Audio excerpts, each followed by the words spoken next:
This is your home for St. Cloud State hockey, keeping you up to date on the NCHC. One-timer coming, they score! Ripped in! A bomb from Permix! Women's WCHA. So Dana Rasmussen fires and she scores! Dana Rasmussen for the Huskies alongside The National Hockey League. Dwayne Kaprizov in for a chance to win it! He scores! Kirill, the thrill is for real!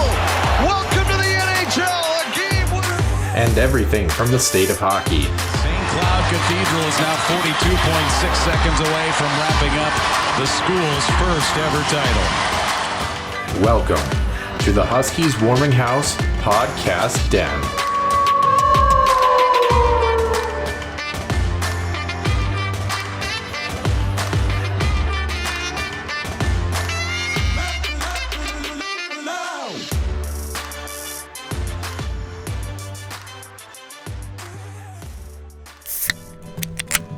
The Huskies Warming House podcast is also brought to you by the Soda Pod, home of NCAA college hockey news and more.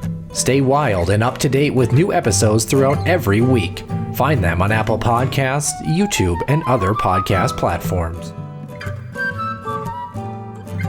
Welcome into the Huskies Warming House podcast, episode 205 here in the den.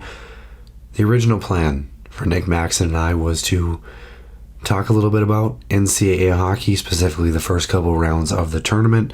As you can probably tell immediately in this show, I'm a little bit under the weather and Nick is even worse under the weather, so we're both a little bit sick. We both actually lost our voices this past weekend and are not feeling the best. However, we wanted to make sure that our show and our content still got out. We have a great interview with a man who helped us get started on this show, Bill Prout, purveyor of CenterIceView.com and HuskiesIllustrated.com.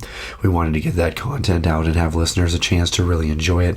We were going to talk about the NCAAs this week, preview the Frozen Four next week. We're going to do it all next week before we talk to Ben Holden as well for episode 206. Other than that, any new updates we're definitely going to be happy to share. Hopefully the show gets out on Tuesday morning, and we'll kind of have more of a jam-packed show for episode 206 and then cap things off the following week with Brett Larson, who we have confirmed a time for as well. We can't wait for our listeners and viewers to join us. We hope you understand as we're a little bit under the weather, trying to take some time for health as well and work schedules on top of that. So without further ado, we sit down with Bill Prout in an interview where we get to throw back a little bit with some really cool graphics and things that we got to do early on in the show. As we go through the last couple of shows, you'll get to see some of the great graphics through our time periods here on the Huskies Warming House podcast. And Bill Prout, one of our first, able to get us started here in episode 205. Center Ice View News and Notes. Center Ice View provides you with the best coverage of St. Cloud State Huskies hockey, from game notes, recaps, photos, and more. Go to CenterIceView.com.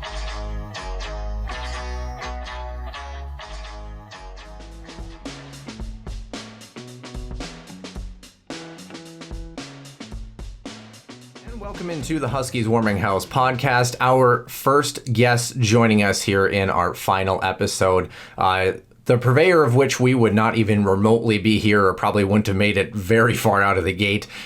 Joining myself and Nick Maxon is Center Ice View and Huskies Illustrated. He's been around a lot longer than we have in the Huskies hockey world.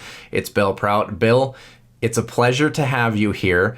My opening question for you is, do you remember, and I know you don't, but for the sake of clarity, do you remember remotely the episode number in which you were last on this show? You know what? I think I remember the day. I don't know if I remember the episode number, but I believe we were on Christmas, weren't we? You are correct. Christmas of 2020, episode 42.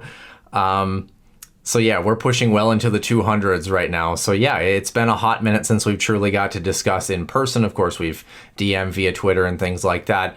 A lot has changed in Huskies hockey land since that time. What has been going on in your life since we really kind of came out of the pandemic? And at that point, we were just coming out of the pod in the NCHC. Yeah. As a matter of fact, well, I think your first episode was in February of 2020. Yep. And So in January of 2020, my wife and I were on a cruise in the South China Sea. And so it was interesting because we got about halfway through the cruise and the ship turned around and we were trying to figure out what was happening. Well, it turned out that we couldn't get into a number of the ports that we were heading towards, and we had just left Vietnam. And so we had so they had a decision at that time to try to figure out where they were going to unload us and try to get us back to the United States or wherever some of the passengers were going. They did not let us back into Vietnam, and fortunately we got into Bangkok,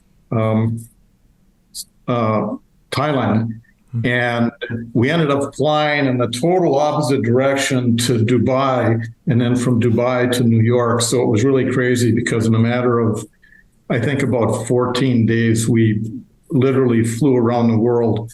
And so that was in January of 2020. You started your first episode in February 2020. So that must have been a really odd time for you guys because things were really starting to fall apart then. And but it really didn't disrupt what you were doing at that time, did it?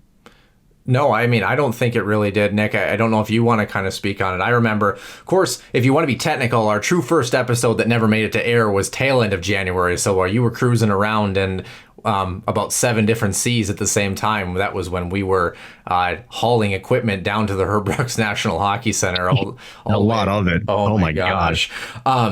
But yeah, you know, and I don't know that it really hit us until we pushed into maybe March. The Huskies got ready to go to Kalamazoo. And then suddenly they didn't. And then suddenly we were at home and Nick and I were like, well, we just started this podcast. I don't know what we're going to do. Maybe we'll take a break. And we came back and had about 7 or 8 listeners per episode. And then suddenly everybody started to get into the virtual podcast game. So we started to pick up a few tips and kind of figure things out. Nick, I don't know what your perspective is. I feel like maybe our first real big jump was, well, we had Craig Dahl on, and then episode 19, I want to say, Bob Motzko came on, which, of course, Bill, you put that together for us. I think that was maybe our first real big stepping stone. That sounds right. And Noah, and remind you, Bill, when you were on your cruise, right, there was so much uncertainty. I was on a beach in Sarasota, Florida. I was actually just a few days away from joining the Tampa Bay Lightning broadcast team on an actual live broadcast that was scheduled for that Saturday. And on a Wednesday, this was so the day after the NBA incident where they started to lock things down. And mind you, so many buildings are shared by the NBA and the NHL that I was texting back and forth between the communications director with the Tampa Bay Lightning and essentially kind of the forefront of what we figured was going to come. And certainly just a day later on Thursday, the NHL halted the season. So that took away that opportunity that I had, was going to be right next to, gosh, why can't I think of his name right now? But the broadcaster at the time for the Lightning plus Brian Engblom, and that kind of sucked. So I think for us, Noah, is, the start of the podcast wasn't because of the pandemic. It was something we already had sort of kind of hashed out. And to kind of go more into depth, Bill, we had essentially a sports center idea for the whole thing. We brought down 3 full cameras. We had a basically a wide shot and 2 ISO cams. And at the time we had multiple people that had said, yeah, we'll do it. And then of course the day all of a sudden everybody drops out and it's just us 2 with all this equipment. But I think really from our perspective, Noah, and I want you to touch on this too, is it kind of gave us a reason to do more because again, so much uncertainty at the time. And I think the big thing for us was, well, everything's on pause. Let's do this. It'll keep our chops lively, and maybe this will take a couple of weeks and we'll be back to normal. And as all of us in this room know, that was certainly not the case in terms of the timing. But I think, going back and thinking about it, it did really sort of set the scene of us being able to sort of sit down and hash out ideas and sort of become collaborative in the effort. I don't know. That's really what I remember. Well, and everything is fresh the first time, right? You go through your first Halloween in show history. You can talk about all the movies and your favorite candy. When you hit Halloween number 4, you kind of run out of options, right? So it becomes a little bit more challenging in that respect. Bill, I want to get your perspective on this because, of course, I believe our first guest we ever had was Craig Dahl. I'd have to look back, but I would be almost certain that would be who it was. And, of course, you're very close with Craig and have known him for quite a while. But our first real big name guest, so to speak, was Bob Motzko. It was our July 4th special that first year. I do remember Bob texting us about, what was it? We were supposed 9 o'clock at night. Yeah, we were supposed to do the show on a Tuesday, and he texts us Sunday at 9 o'clock and says he needs to change the show time. So we changed it to Monday morning, about 8 hours or whatever it was from when he texted us. And then he gets on the show, and the first thing he said to us is, "Why so early, guys?" And we're like, "You texted us," but we're not going to say that to him. But Bill, of course, you were the one who put that all together. That wouldn't have remotely happened for us had you not been a part of it and kind of got us started from the ground roots up. Can you kind of talk about your relationship with some of these guys, your Craig Dahls, your Bob Motzkos? Nick Dowd is another really big one that you were able to pull for us a couple of summers later as well, too. And the connections that you've kind of cultivated over the years. We'll get into Center Ice View, but just in general, how you've kind of been able to grow those connections and make those lasting connections with these guys.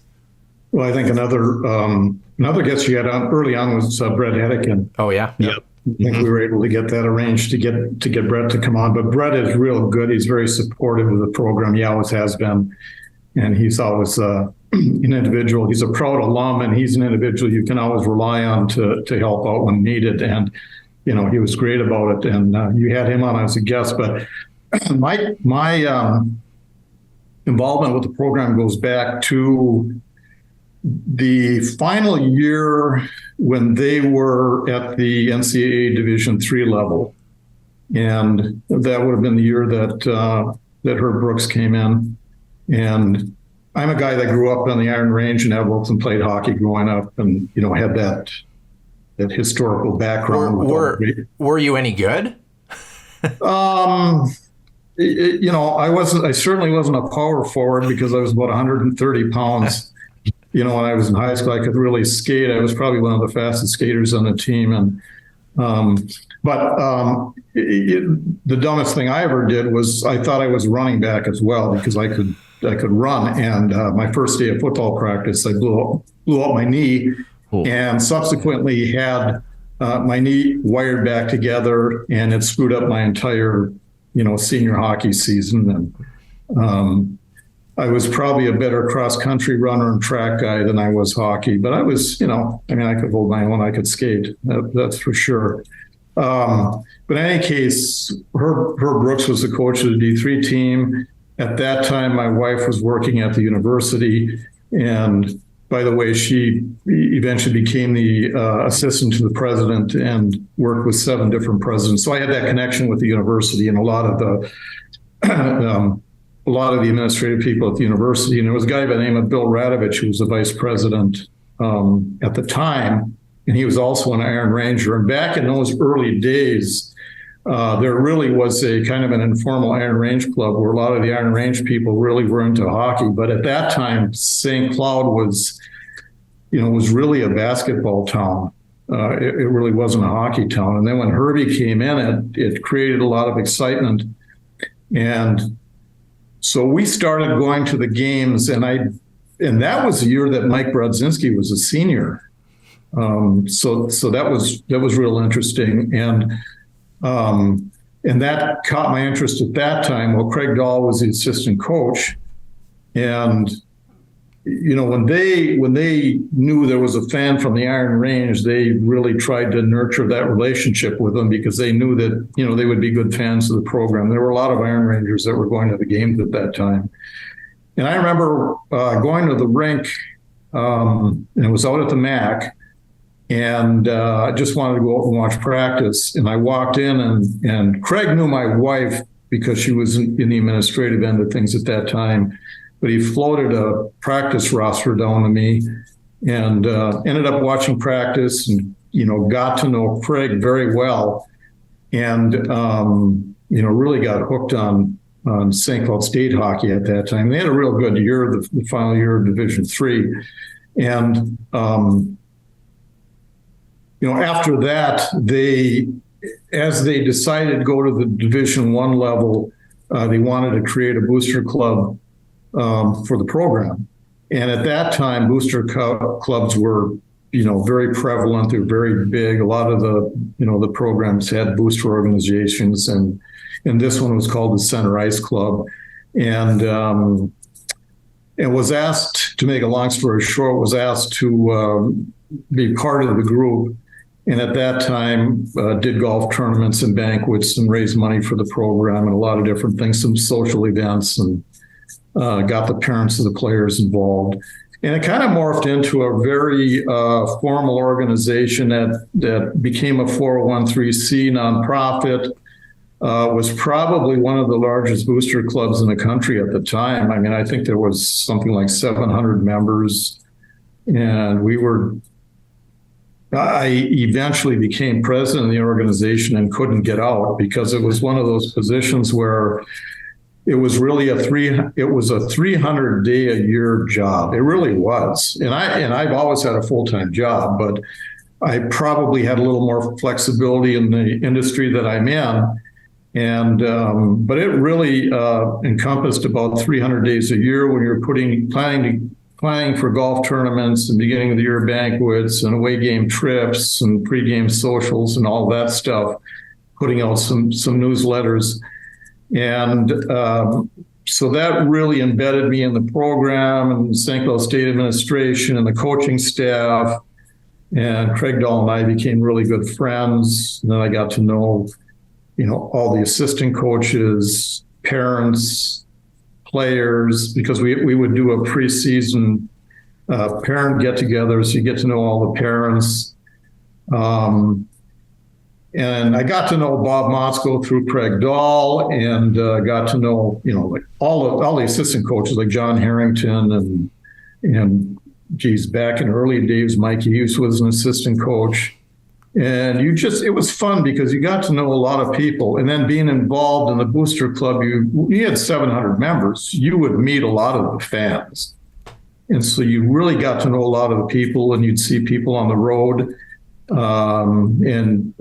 We would actually set up some flying trips in the early days. I remember some trips out to Maine, out to Boston, and it's really not practical anymore because everybody makes their own travel arrangements, on their own these days. So and you really don't need a bus to get anywhere anymore. But back in the early days, we did a lot of that. And, mainly just got to know a lot of people, through the Center Ice Club and being involved, and then being president of Center Ice Club for, close to 20 years, I think it was. Knew Bob Motzko when he became head coach, got to know his assistants. And then when Brett came on, it was kind of a carryover from that thing where at that time I had the websites going, and I remember Brett taking a look at it, and he thought it was pretty impressive that we had some of these fan-based websites that were available. And, that's kind of in a nutshell how, I got involved in the program, got to know, a ton of people through the years. And it's kind of interesting, too. Of course, Brett, pretty easy guy to talk to, no matter if you have been running a program for 20 years or you just meet him at a coffee shop. He's pretty easy to get going with. I think Bob Motzko was a little bit more reserved, so that was an interesting time for us to kind of try to get him to open up. But as is the case with all hockey people, once you start talking shop, it kind of all flows the same direction, I feel like. You talk about the transition, too, from not only moving into Center Ice View and it being what it is for you now, but also just the hockey landscape in general. We talk about St. Cloud hockey when we've covered. We've been really fortunate in our 4.5-year history to have some really good teams to cover. And of course, a national championship game on top of that. But as you kind of go back through that time where you knew that you were going to kind of move more into a solo act, so to speak, can you kind of talk about, we've only been doing this for half a decade, let's say. You've been doing this for a lot longer. you're still at the games. You're taking some really amazing photos all the time for Huskies Illustrated that you can find on Twitter or on your websites. The dedication has certainly been there. What does it take week in and week out to still, as that change has happened where you did close down a big part of your life in terms of the broader organization that was the Center Ice Club and you've morphed into Center Ice View, how have you kind of kept everything going, and had that kind of longevity? Yeah, it's kind of an interesting story because it was in 2013 when we actually the university made a decision at that time. They wanted to go into a different direction. They wanted to start a Husky fund, and of course I had been at it as president for 17 years or something at that time, and I really was hoping that there would be some type of a transition, but because of the time and effort involved, and knowing people in the administration, knowing the coaches, knowing the fans, it really was, there really wasn't anybody that wanted to step over and step up and take that over. So when they decided to make that move in 2013, to be honest with you, it was somewhat of a relief to me. And so one of the last things that we did, though, was I think we had something like $80,000 or $85,000 left in our bank account. So we had transferred that over to the university, and part of it went to some building improvements. Another part of it went to the men's and women's hockey programs. And then I was just planning on shutting everything down at that time. I still had a website, still had a Center Ice Club website, and so I pretty much left it dormant for about 3 months. And I, for the most part, was planning just to exit and become a fan and kind of go on my own way. But I would still check the site statistics, from time to time. And after 3 months, I noticed that there was, still several thousand people that were accessing the site when I wasn't putting any new material on it. And I thought, what, there's probably a need to keep this thing going, but in a different format. And I didn't really know, what format to proceed in. But at that time, I was just watching games from the second level at Center Ice level, and I thought, what, I think I'll just convert the name from Center Ice to Center Ice View, and I'll take a stab at it, and I'll put some more content in. And I had always been taking photos, but I didn't have any sophisticated camera equipment. And so when I broadened the scope of the website, I thought it made sense to become a little more professional in the media.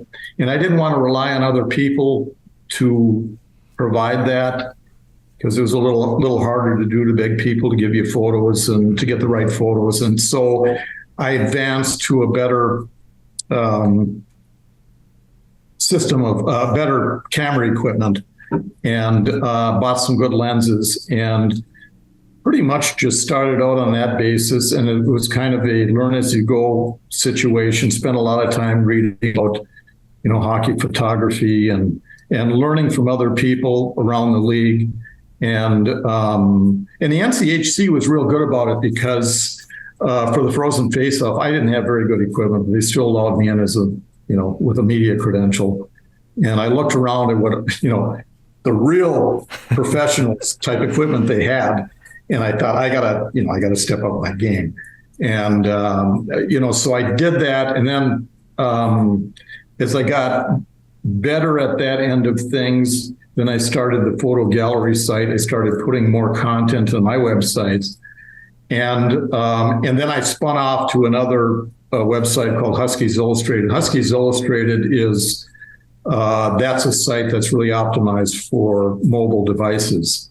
So if you're and so many people just use their phones to access media now, or access the internet, that it shows up real good on the internet, and is a good vehicle for that. So that's what Husky Illustrated is for. Center Ice View has more detailed content, and is probably better on a PC, where you're able to look at more detail.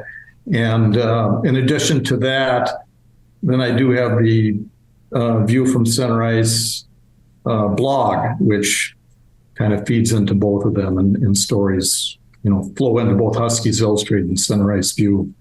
And as I've gone along, I've upgraded my equipment, and now I've got great equipment, some of the best lenses that you can use for hockey photography, and have learned a lot probably over the last 6 or 7 years, and really enjoy that aspect of it. And it's really been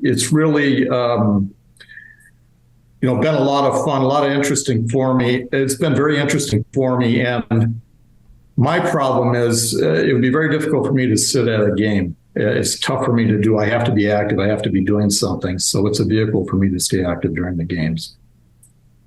So, Bill, as you started out and, you've been going through the motions and you've been keeping up with these few websites, right? I think both me and Noah, not to speak for him, but I think we were kind of shocked when you reached out to us. And I kind of want you to talk about sort of how you found us and more so what prompted you to reach out to us. And I suppose your first impressions of what we were doing early on when what we were doing. And how many psych pills he was taking when he did jump on board with us. That's the real question. Well, I think, Noel, you probably recall we were at a Husky hockey kickoff event. Yep. Must have been in 2019. Yep. Puck drop breakfast. Yep.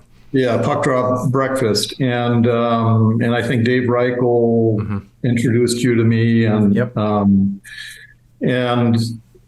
I thought, this guy he's a young guy, but he's very polished, and I think at that time you were still doing something in Husky hockey media, and I think you mentioned at that time that you had an interest in creating some type of a podcast, and that was something I never wanted to get into.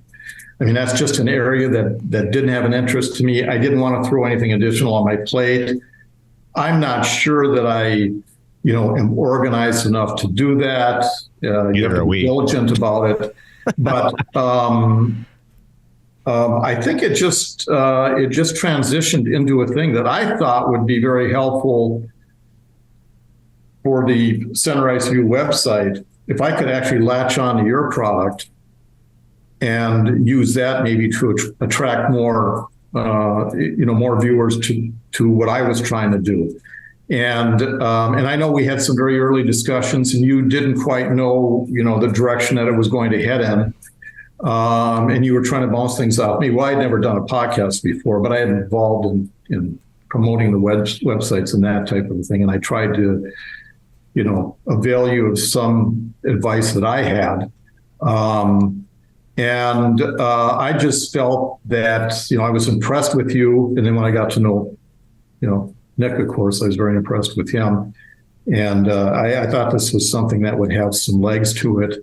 And so, I wanted to throw my support behind it at that time. And it's interesting because I did go back and I looked at some of the, the first episodes that you had, and it's kind of interesting because I think probably the first episode you had kind of a jazzy piano, kind of a Dave Brubeck kind of a intro to it, and didn't have the full blown graphics like you have right now. And you were overloaded quite a bit early on with interviews. So you did a ton of interviews early on with, Motzko and Dahl and Hedekin and trying to think some of the other guys. You had players on quite a bit. Yeah, it was, I guess we kind of walked about it. I mean, we would do the Sunday show. We would do an interview every Tuesday. And then, year two, essentially, the year of the COVID bubble, we would do a recap of each of the hockey games and put it on social media too. And still kind of trying to find our way. And the fact I look back too, we were trying to get like sponsorship from the university or something, or try to find someone to sponsor us. And we were like 2 months old. And I look back now, like, what in the world were we thinking?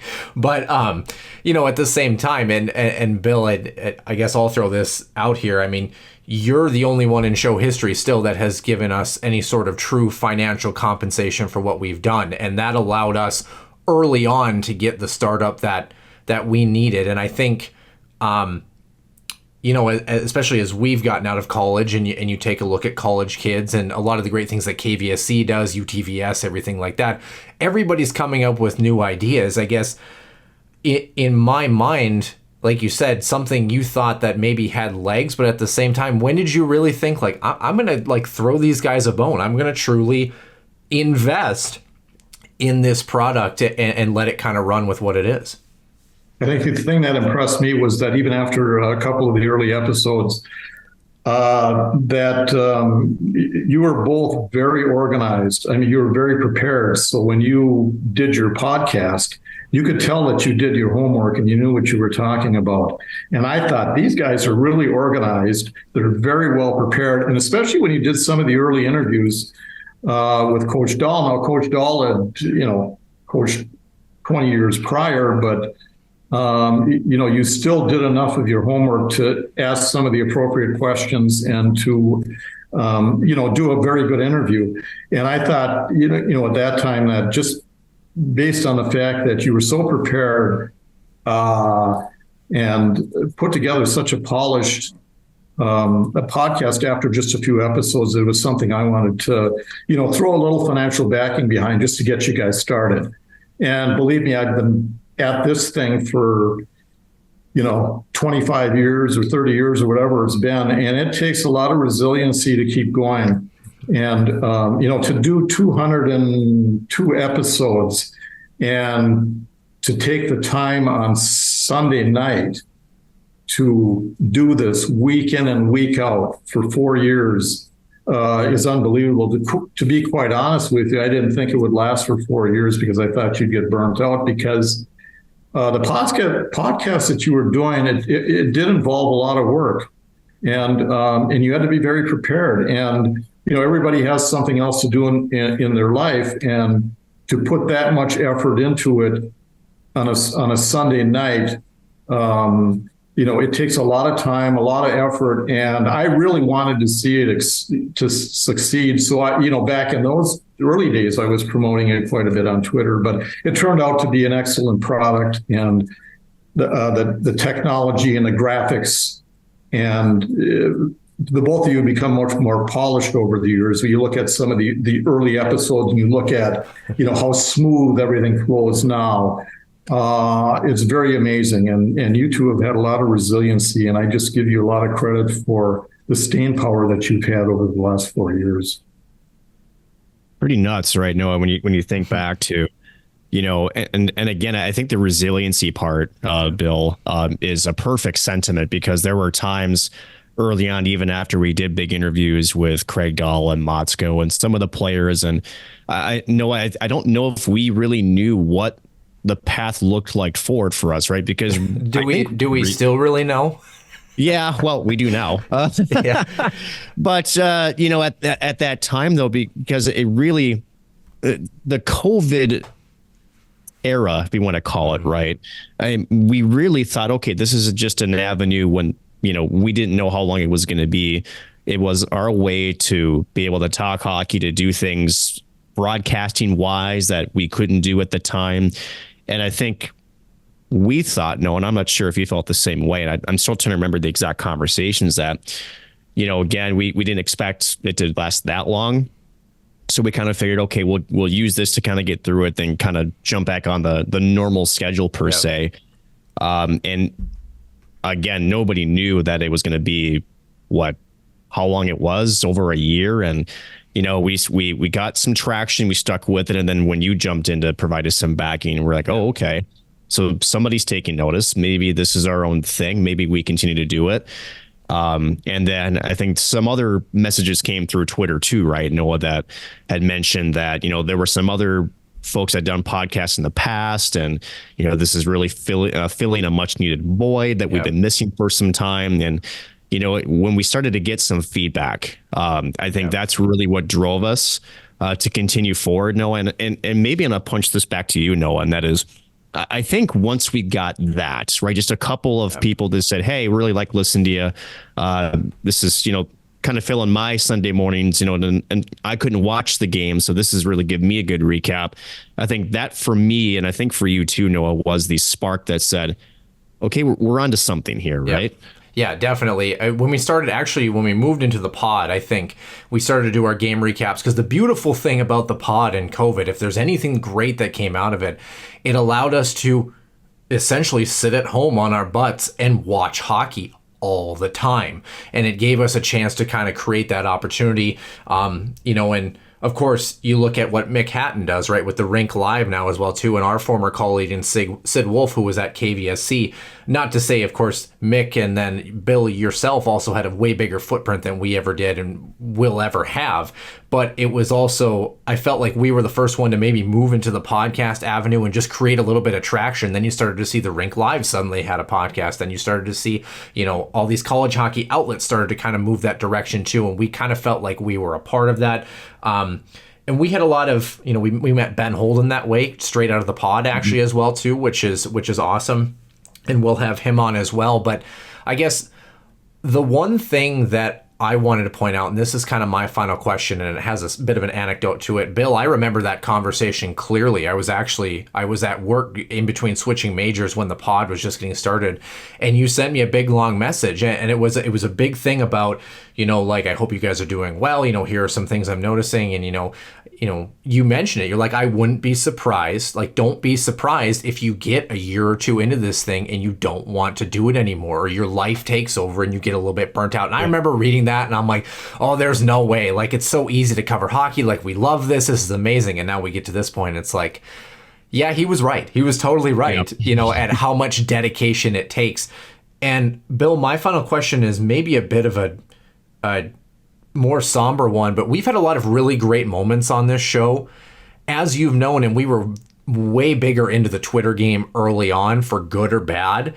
Mm-hmm. We've had some moments on this show too where we kind of push people's buttons a little bit sometimes too, and we kind of had to back off a little bit too, because we kind of got into the thick of things, and more so me, obviously, but we got into the thick of things too. And I guess as we've gone over our 4.5 years, my final question is, what did the show look like to you, and for you to be able to kind of stick with us, knowing there were some moments where it was like we kind of went against the grain a little bit, and you were, as you said, still fairly tied to us, at least in terms of branding? Yeah, I mean, there were a few times I can remember, and I can't think of any specific instances where, there were probably a few things that were said that I was like, I don't know. Do I want to be, do I really want to be hooked onto this? Because even myself personally, I've gotten much better about not being combative when somebody says something, negative about the program. I kind of just back off and I just let it go. But the product itself was so good, and I don't listen to a lot of podcasts. There's very few podcasts that I listen to, but yours was interesting. Again, you're well prepared, and the graphics kept getting better on it. And to be quite honest with you, it was really a nice feature to have on my websites. And I never, truly felt that I was going to, ever abandon trying to promote what you were doing. And so, it's been a good thing for Center Ice View. It's going to be a void. I mean, I don't know, what your Sunday nights are going to be like anymore when you're not doing the podcast. We don't know. Yes, comment on that a little bit. It's interesting, right, Bill? And, to kind of follow up on that, I think you kind of, laid the carpet down for me on this question. And I think it's a good one to maybe end on is, you mentioned a void, right?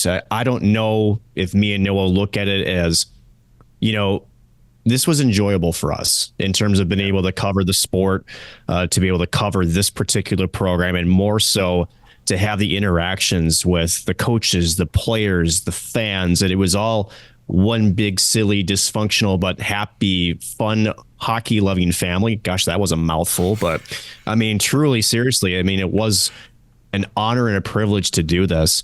And I suppose, Bill, as just a pure fan, right? When this unfortunately sunsets and goes, shall we say, to the darkness, I suppose, do you look at what we did as having an impact on the St. Cloud State hockey community, and will we really know until the lights are out for the final time?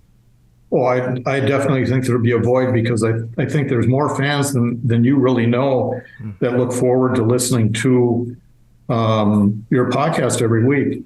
And, I'm going to miss, because I spend a lot of time on the road, I'm going to miss doing the replay for an hour while, I'm on the road and I've got something to listen to. So there's definitely going to be a void. And the thing that I really like about the approach that you two have taken is that it's been a serious approach to putting out a very good product, but you come across as not really taking yourself overly seriously, which it sounds like a contradiction, but it's I think you can understand what I'm saying, is that you take a serious approach at it, but you're not trying to make people think that you're full of it or that you're arrogant, about a subject that you know a lot about. And I think that's really what attracts people and makes it a comfortable listen. And it's been a lot of fun to listen to you guys over the last 4 years. It's also been a lot of fun to see, Noah come on with a mustache, without a mustache, Nick with unshaven, shaven, caps, no caps. Yeah. It's been a fun product, and I'm going to miss it a lot. Yeah, I got glasses in the middle of the show too, by the way. As it thing followed that first year in 2020, I realized that I couldn't suddenly see road signs very well, and suddenly I was part of the Four Eyes crew. But I totally agree, and I appreciate that, and I know Nick does as well, Bill. I mean, those are some really strong compliments for us, and we kind of feel that way too. It was very much there's a lot of people that know the game, and a lot of people that know the game better than we do. But we've at least been around that we felt like we had something to offer to a niche community. St. Cloud, of course, is something where, if we covered the Minnesota Wild, I bet you our fan base would probably be more far-reaching, but I don't know if it would be as passionate necessarily, because the group that really follows St. Cloud hockey really cares, and it was a learning experience for us too. I think in our early years, a little bit more fire in our bellies to kind of go back and forth and kind of comment on some things that fans have said. And we've learned to kind of back off a little bit and be a little more less risk, so to speak. But it's been an incredible ride. And I can't believe that it's been 4.5 years. It feels like we just started this in some senses. Nick, I don't know if you want to speak to that. Any final things that you kind of want to add for Bill here? Yeah, I mean, I think the big thing is just thank you. Yeah. Honestly, I mean, it's, again, I mean, it's we never did this for us. And I think that's the one thing I think we need to say. We did it for the fans. We did it for more so to provide a just different perspective on things. Hey, this referee made this call. I know you hate it, but this is how we see it. We're going to try to put our eyes where he was, maybe try to make some sense of it. Doesn't mean we're right or wrong, but here's maybe how this got to this point, right? But no, we just wanted to offer a breakdown, some analysis, maybe some predictions, right, on the wonderful world of Husky hockey. And again, and I'll say this again, going up in that press box, and Noah, we're going to obviously touch throughout the show here about when you and I first met, and the story that is, he apparently at 6'3" is afraid of little 5'8" me somehow, some way. Looks so angry, dude. No, but really, again, Bill, without your support and both from just a financial perspective, but also just vocally and just giving us some feedback yourself. Again, I don't know how far it would have taken. It's neither here nor there, but we do appreciate you kind of pushing us, to continue to do it, to continue to refine things, and to ultimately where the product became what it is today and where it will leave on our own accord. And I think that's the big thing. So again, the big thing is just thank you for everything. And we really do appreciate it. And us, the fans as well, really, really do appreciate it. We can't say it enough, really can't. Well, you're welcome. And with a tear in my eye, I'll probably never, hear episodes like "Don't Be Chicken." I think that was episode 100 something, or the Broomstick Chronicles. Yeah, fantastic. But again, with a slight tear in my eye, I hate to see you guys go, but I truly understand that these things don't go on forever. And I thank you for helping make my product better over the last 4 years. And obviously, we'll be in touch. We'll stay in touch. But 100%. I want to thank you guys and commend you for, a fantastic effort and the time, effort, and the quality that you put into this broadcast. And it'll definitely be missed. Yeah, I think that's kind of a great way to finish here is the fact that as I found in the hockey circle, those friendships last a lot longer than any episode could be. Although Broomstick Chronicles, you can't beat it. I'm just saying. But no, you can't. That's the thing that I look forward to the most is being able to go to a Huskies hockey game again and look around and see all the people that we met. I think what really encapsulated it, as Bill said, is when I went to, for example, Fargo last year in the NCAA regional, walking around and just kind of taking things in and how many people stopped, hey, love your show, listen to the show, great episode last week, that sort of thing.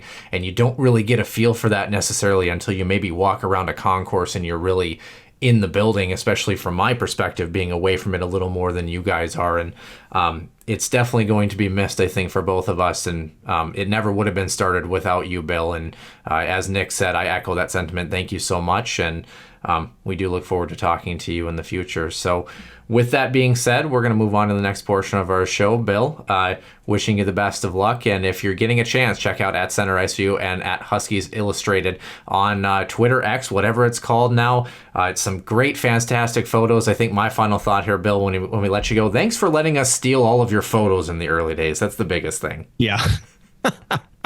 Not a problem at all. You're very welcome. All right. Take care. See you guys.